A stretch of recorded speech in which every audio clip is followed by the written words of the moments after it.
Salut tout le monde, j'espère que vous allez bien. Et oui, ça fait longtemps qu'on n'a pas fait de vidéo, ça fait longtemps qu'on n'a pas parlé finalement de la WWE. Et donc forcément, vous vous dites, mais attention, c'est bizarre, ça fait quand même pas mal de temps que tu nous parles plus de catch, est-ce que tout ça. Et je dois vous avouer que c'est peut-être la première fois, et Dieu sait que j'ai regardé quelques shows, hein, bien évidemment, pour essayer de vous.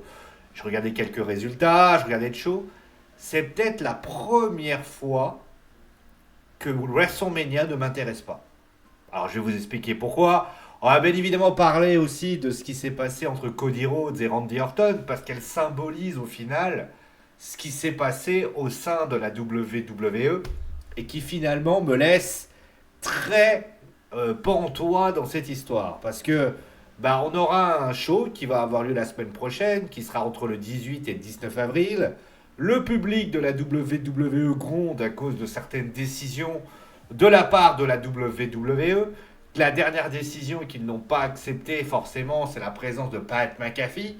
Et là, on est clairement dans une situation où même d'ailleurs, on a le sentiment que le public, pas que moi en tout cas, ne suit plus vraiment la WWE. Il y a notamment le stade de WrestleMania qui est alors je vais vous donner le nom, c'est Las Vegas, hein, toujours, l'Allegiant Stadium, qui donc n'est absolument pas à guichet fermé, ce qui démontre au final que la WWE a un problème. Est-ce que ce problème-là, qu'est-ce que ça se passe? Je regarde juste, voilà, 65 000 personnes, a priori, je regardais le nombre qu'il y ait, on ne serait qu'à 40 000 personnes, ce qui est quand même tragique quand on parle quand même de la WWE.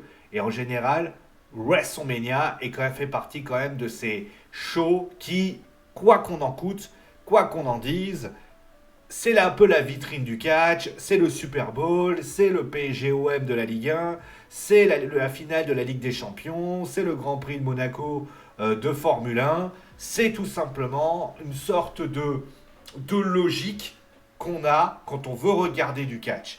Et je dois vous avouer, c'est vrai que cette année, je n'ai pas été plus hypé que ça. Alors on va bien sûr dire aussi qu'il y avait des bonnes choses, mais dans la globalité, je n'ai pas été hypé. Et je vais vous parler voilà, aussi de Cody Rhodes, Randy Orton, et vous parler un petit peu de la pensée qu'il y a et du pourquoi. J'ai pris le temps aussi de bien prendre mon temps, parce qu'on est jeudi, vous avez vu, on n'est pas encore, on est quasiment le jeudi. La formation a eu lieu le vendredi. A priori, demain, le Wrestle annonce peut-être des changements au sein du storytelling de la WWE par rapport à cette rivalité. On verra. Mais concrètement, qu'est-ce que je pense aujourd'hui de ce WrestleMania?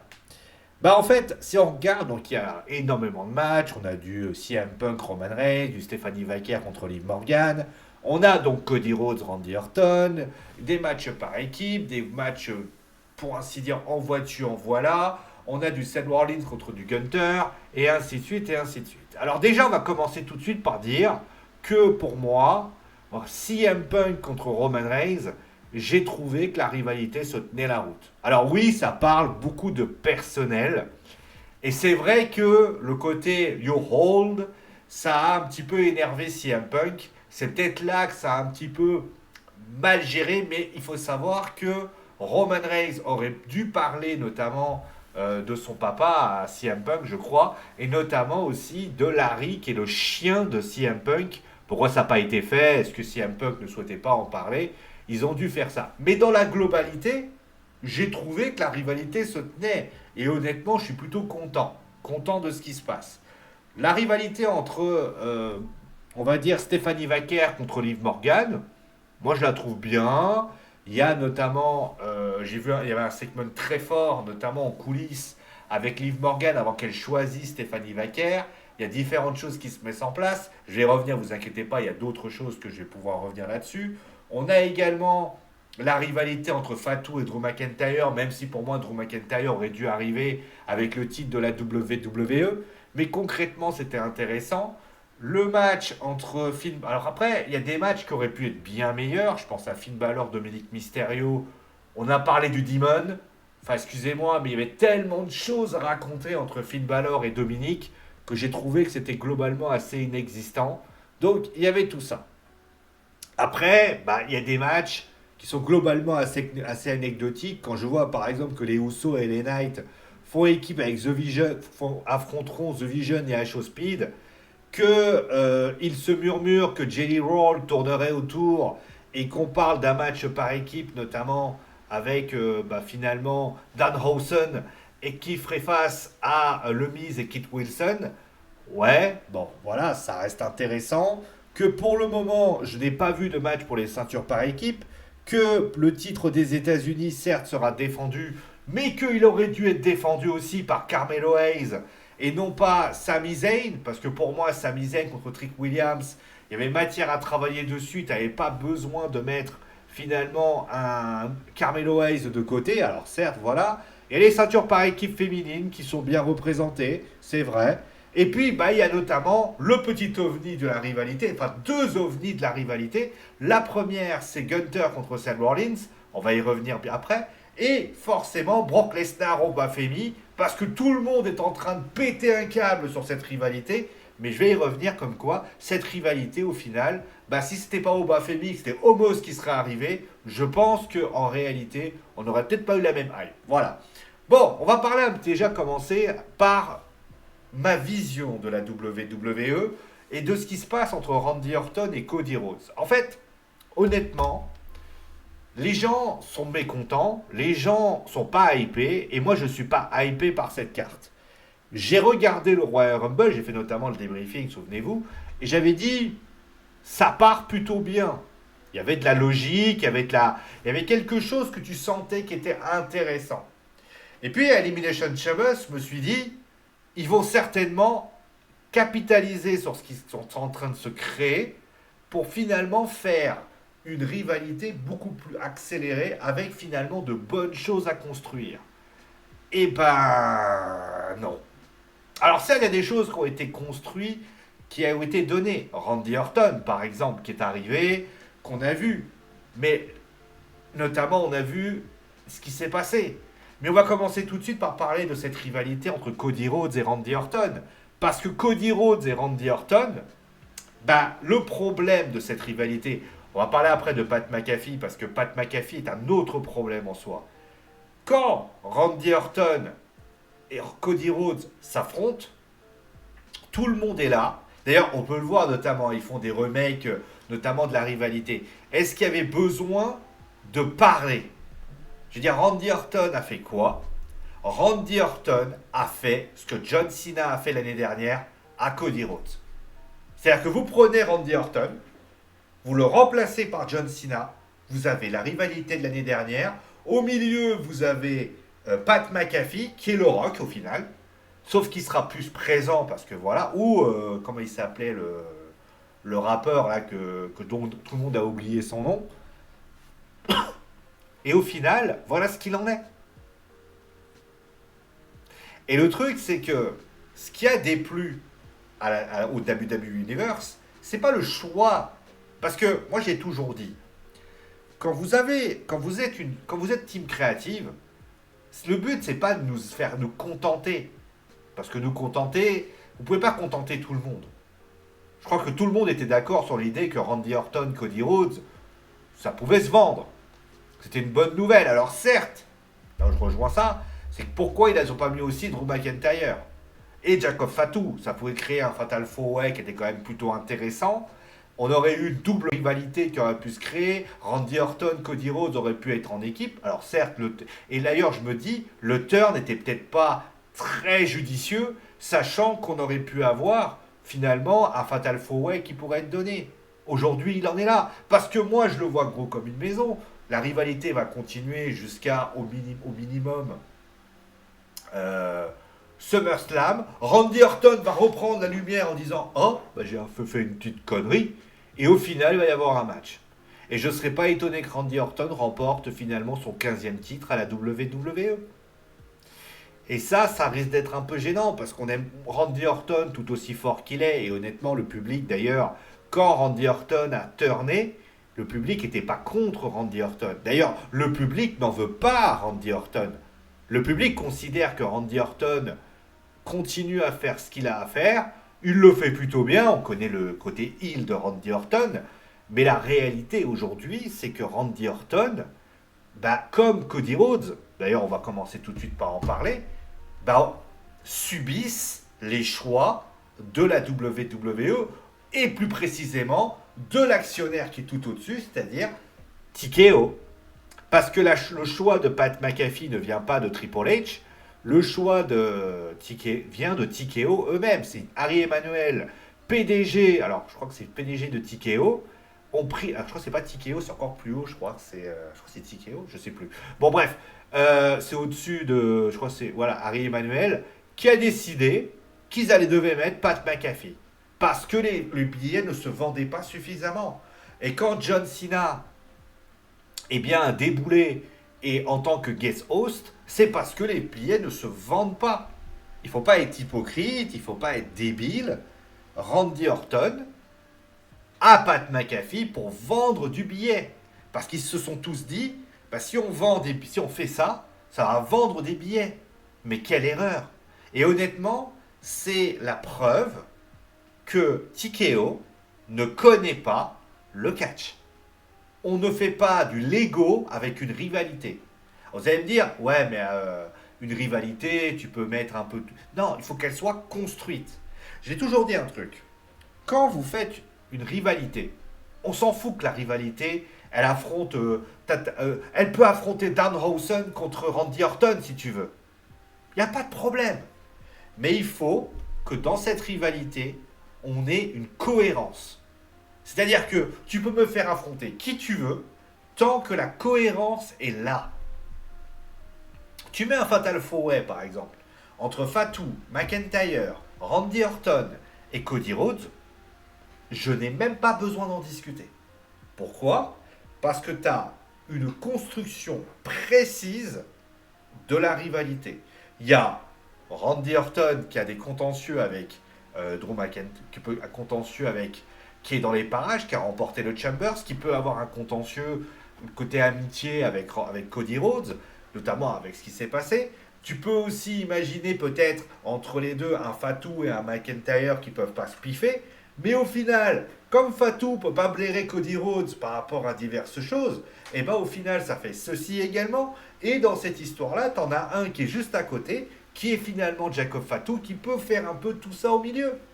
Et là, t'aurais pu créer une distension entre Randy Orton et Cody Rhodes. T'aurais pu te dire que peut-être Randy Orton aurait pu turner à ce moment-là. Peut-être aussi imaginer un Jacob Fatou qui au final finit par aider Cody Rhodes, qui finalement ça fait tourner. Ou Drew McIntyre qui, même à Randy Orton qui est un peu twinner, qui fait un peu ce qu'il veut. Drew McIntyre qui est là pour un petit peu faire tourner l'esprit de Randy Orton et de Cody Rhodes. C'était pas compliqué. C'était pas compliqué. Non, qu'est-ce qu'ils ont fait ? Ils ont fait une espèce de rivalité qui avait aucun sens. Alors après, là où la WWE, et c'est l'une des raisons pour laquelle j'en ai eu un peu marre au bout d'un moment, parce que vous avez pu le remarquer, alors certes, je me suis revu une passion pour le JDR, donc ça fait que voilà, mais la raison pour laquelle la WWE aujourd'hui n'a plus de sens, c'est aussi pour une raison. Si vous regardez les rivalités, elles sont... J'ai l'impression que la WWE a du mal à savoir où elle va. C'est ça le véritable problème. Que la WWE, vous savez, moi je vais vous expliquer un truc. Une rivalité, ça part, c'est ça un peu une storyline. Hein. Ça part d'un point A, il y a un début, il y a des péripéties, et à la fin, tu as le dénouement.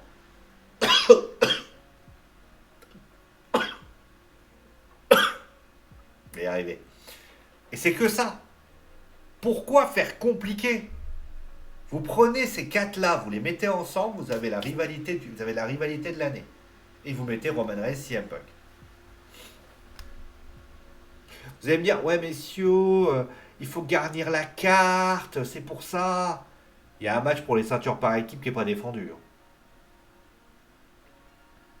Enfin, je sais pas, à un moment donné, d'ailleurs les deux ceintures par équipe sont pas défendues. Je sais pas, ça les fait pas réfléchir. Ils ont mis R-Truth et Damien Priest ensemble. Non, on se dit pas, vas-y. Pas de mauvaise idée. D'ailleurs, j'ai remarqué un truc. D'ailleurs, j'ai peut-être pas remarqué ça. Peut-être que ça c'est. Vous avez également. Attendez, je crois que je l'ai vu. Julia, qui n'est pas en train de défendre sa ceinture.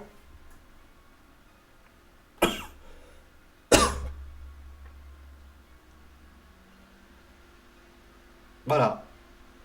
Tu as donc la possibilité de créer ta rivalité. Mais non, tu vas prendre Pat McAfee, qui n'a rien à voir avec ça. C'est un peu comme, je vais vous donner un exemple. Vous avez une rivalité on va prendre Dragon Ball.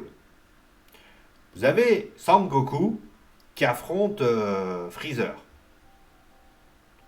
D'accord. Affronte Freezer. Tiens, d'ailleurs, Dragon Ball Super, ça se passe.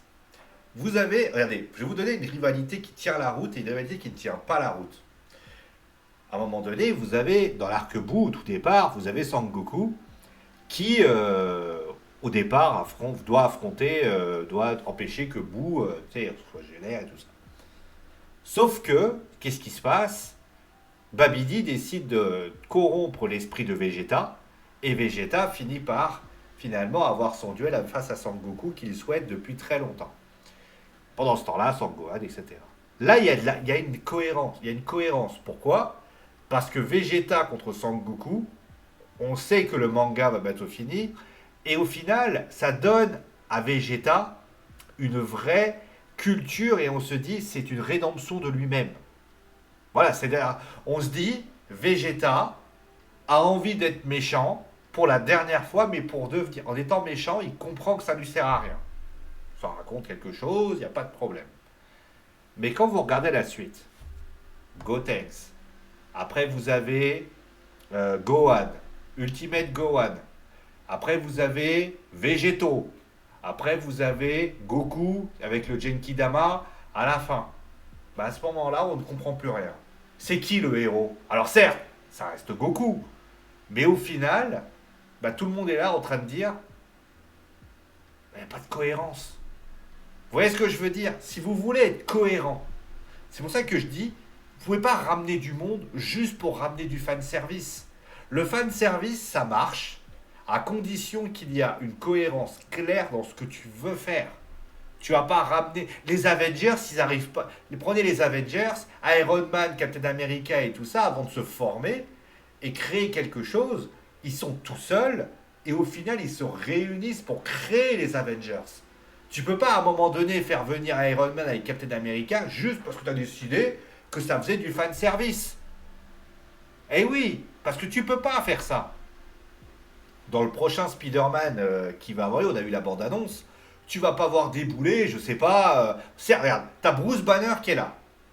Tu vas me dire, mais Bruce Banner, c'est quand même bizarre, quel est le rapport? Si, parce que Bruce Banner, c'est un scientifique, il a ce côté un petit peu, a priori, Spider-Man a un problème avec sa mutation et tout ce qui va avec par rapport au sang d'araignée.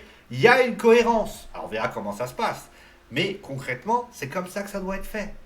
Tu peux pas, à un moment donné, partir sur un délire. Pareil, l'idée de Roman Reigns CM Punk, bon, c'était cela. Au départ, ça part d'un délire simple. CM Punk est hautain et se moque de Roman Reigns. Et à la fin, il le dit lui-même. Je t'ai pas choisi parce que t'as une ceinture, parce que je te déteste. Et tout simplement, je veux que tu fasses fermer ta gueule, en fait. Et honnêtement, c'est ce qu'il fait. Et au final, les deux se taillent un peu tous les deux.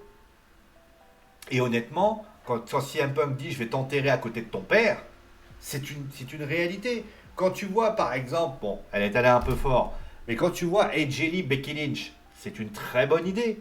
AJ Lee, Becky Lynch, ça se raconte quelque chose aussi. La rivalité qui n'est pas terminée. D'ailleurs, le dernier segment qu'on a vu avec Becky qui est avec AJ Lee qui lui répond, ta fille, bah tu sais quoi, elle a dû être fan de moi. Bah tu sais quoi, quand tu iras l'aborder ce soir, demande-lui qu'elle aime bien. Voilà, c'est tout. Ça fait réfléchir, c'est intéressant, ça raconte vraiment quelque chose. Vous prenez Stéphanie Vaquer contre Liv Morgan, putain, il y avait un truc à raconter. Et je sais pas pourquoi ils sont partis en vrille. C'est-à-dire que Stéphanie est arrivée et a dit voilà, nanana, elle a parlé en espagnol en expliquant moi j'ai rien eu, machin. Et à un moment donné, t'avais juste à raconter. Liv Morgan aurait pu raconter comment elle est devenue fan de catch, comment elle a réussi à devenir catcheuse, etc., etc. Bah non, elle est partie dans un délire qui avait aucun sens. D'ailleurs, juste pour info, quand tu vois les Housseaux qui au final ont été paradés partout dans toutes les rivalités de France et de Navarre, ça aussi c'est un problème. Donc il y a des choses. Et il y a aussi une rivalité qui pour moi on n'en a pas trop parlé, c'est Seth Rollins contre Gunther. Parce que la WWE n'est pas sûre que Breaker sera prête, qu'est-ce qu'ils font? Ils font venir Gunther parce que Gunther il n'a pas de match. Ça c'est un problème. Parce que, surtout qu'on apprend que Rey Mysterio est disponible.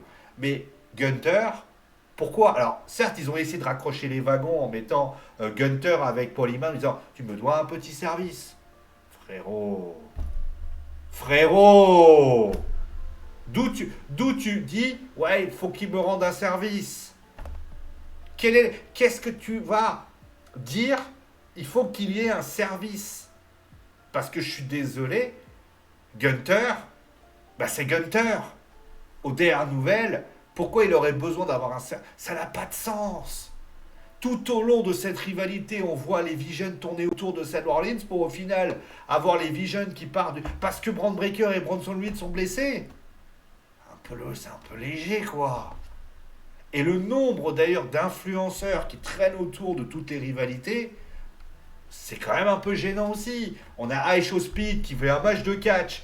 Alors certes, attention, c'est déjà arrivé que la WWE fait venir des trucs. Bon, Logan Paul, je le mets de côté, mais on va voir que Jelly Ball va pas traîner va traîner dans les parages, qu'à un moment donné, il y a trop de choses. Et encore une fois, tu as la possibilité. Pareil, Sami Zayn, Trick Williams. Pourquoi t'enlèves Carmelo Hayes? Carmelo Hayes et Trick Williams sont un truc en commun, c'est un lien entre les deux. Ça aurait pu être intéressant, ça aurait pu raconter quelque chose. Bah non, tu racontes rien parce que tu sais pas comment le raconter. Finn Balor, Dominique Mysterio. T'as toute la legacy du Judgment Day dedans. Bah non. Alors certes, tu vas la raconter. Parce que Finn Balor l'a raconté. Mais il faut que tu ramènes le démon. Parce que le démon, ça fait longtemps. Et ça fait fan service. Bah non, ça va pas. Et je parle même pas de Brock Lesnar au Bafemi. Parce qu'au Bafemi, à part... Alors, au Bafemi, je vous le dis, pourquoi ça fait hyper tout le monde? À votre avis? Parce qu'au Bafemi, c'est le Giant Big Mac qui, entre guillemets, a rétamé Brock Lesnar. Il n'y a rien de plus. Donc au final, bah ça te fait quoi? Ça fait que ta carte, que tu as créée, que tu as concoctée, bah tout le monde met la main dedans.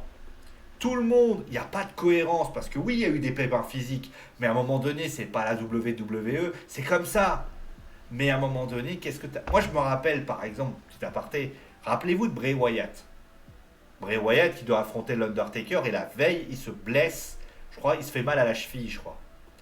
Et tout le monde est là en train de... Et tout le monde est comme ça. Et ben, je peux vous dire que Vince McMahon, il avait déjà un plan B. Et il avait raison.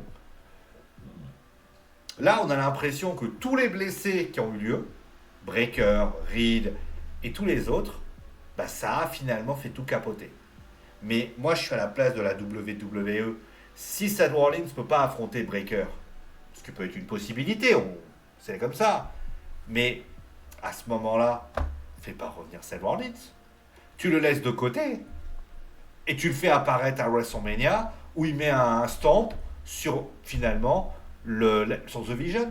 Ça aurait pu raconter, ça aurait pu te dire voilà, et ça aurait fait une hype de fou. Non, tu fais pas comme il faut. Et honnêtement, il n'y a pas de logique. Tu fais venir revenir les Bella Twins, pourquoi pas? Mais les Bella Twins, c'est sympa, mais sans plus. Honnêtement, c'est peut-être... Alors, pareil, Jet Gargill contre Rhea Ripley, parlons-en. Jet Gargill, qui doit, eh bien, ramener Miyari, mais parce que tu es obligé, parce que le problème, c'est que ben, il faut montrer qu'elle a du charisme pour ramener deux personnes qui, je rappelle, quand même, étaient en rivalité avec elle. En fait, j'ai l'impression que la WWE essaye de se dire, attends, comment on peut faire encore plus ouf que ouf? Mais vous savez, c'est comme quand vous mettez votre main sur un trou.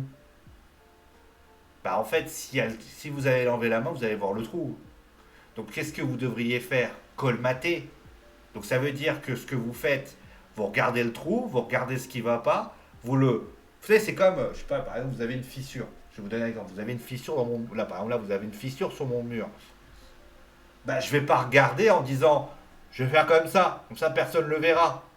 Parce que quand je vais l'enlever, je vais le voir la fissure. Je vais faire quoi? Je vais peut-être vérifier, je vais peut-être pallier à ça. C'est comme ça qu'on travaille. Une rivalité, ça se pop pas comme ça se change pas comme ça. Parce qu'au final, si Pat McAfee était la personne A de base, admettons Randy Orton était en rivalité avec Cody Rhodes, et Pat McAfee, par exemple, revient et décide de s'en prendre à Cody Rhodes, parce qu'il y a un contentieux et tout ce que tu veux. Si tu la construis bien, ça peut être le cas. Sauf qu'il arrive du fin fond de la planète du monde entier et on ne sait pas pourquoi il vient. Honnêtement, c'est certainement le WrestleMania le plus décevant que j'ai connu.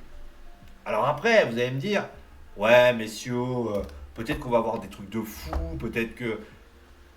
Alors, peut-être que ça va faire aussi bien que 40, alors que c'était pas terrible à ce moment-là. J'ai envie de vous dire que, sur le principe, oui, vous avez raison. Sauf que 40, qu'est-ce qui fait que ça sauve 40? Parce qu'au final, le public fait changer les choses, déjà, d'une. Mais le plus important, c'est que à un moment donné, la hype était tellement puissante dans ce main event que je me suis dit, c'était énorme. C'est un peu comme, je vous donne un exemple, vous avez Luis Enrique qui est arrivé au PSG, il a décidé de faire un jeu, on ne savait pas où il allait, et d'un seul coup, tu as PSG Inter, il met 5-0 face à l'Inter, le Paris gagne la Ligue des Champions. Là, tu es là, tu fais waouh! Voilà. Mais c'est comme ça, on verra ce qui se passera à WWE SmackDown, on verra ce qui se passera dans tout ce qui se passe. Mais moi, je suis quand même énormément inquiet. Et vous savez, il y a un dernier point que j'ai envie de vous dire, parce que les gens disent, ouais, mais pourquoi? Il y a des gens qui sont encore pro AEW, qui pensent que la AEW va encore gagner. Je rappelle pour information à ces personnes-là que Dynamite fait 600 000 personnes. Là où Raw, avec une qualité très modeste, fait 2 millions. Alors oui, SmackDown fait 1,1 million. Mais à un moment donné, 1,1 million, en comptant, si tu rajoutes Netflix, à un moment donné, ça fait beaucoup plus. NXT, avec Netflix, fait beaucoup plus. Donc ça veut dire que la AEW est en train, n'arrive pas à concurrencer. Et c'est un problème aussi. Parce que les gens qui disent, ouais, mais bon, toi, t'es pro WWE. Si tu mets la WWE en tout seul, il se passe ça. Il se passe ça parce qu'au final, il n'y a pas de concurrence. Voilà. On verra ce qu'il en est. En tout cas, moi, je suis inquiet. Est-ce que ça va être la mort de la WWE? Non. Est-ce que ça va être la mort du catch? Le catch a toujours su rebondir, donc il n'y a pas de raison particulière là-dessus. Mais je me dis une chose, c'est peut-être tout simplement pire que la mort du catch. C'est peut-être tout simplement la mort de la passion qui nous anime. Parce que si je suis parti et que ça commence à me casser les roubignoles de devoir faire des débriefings à tout va, il y a peut-être des gens qui partiront aussi. Et ça, c'est pas bon pour le business. Ciao tout le monde.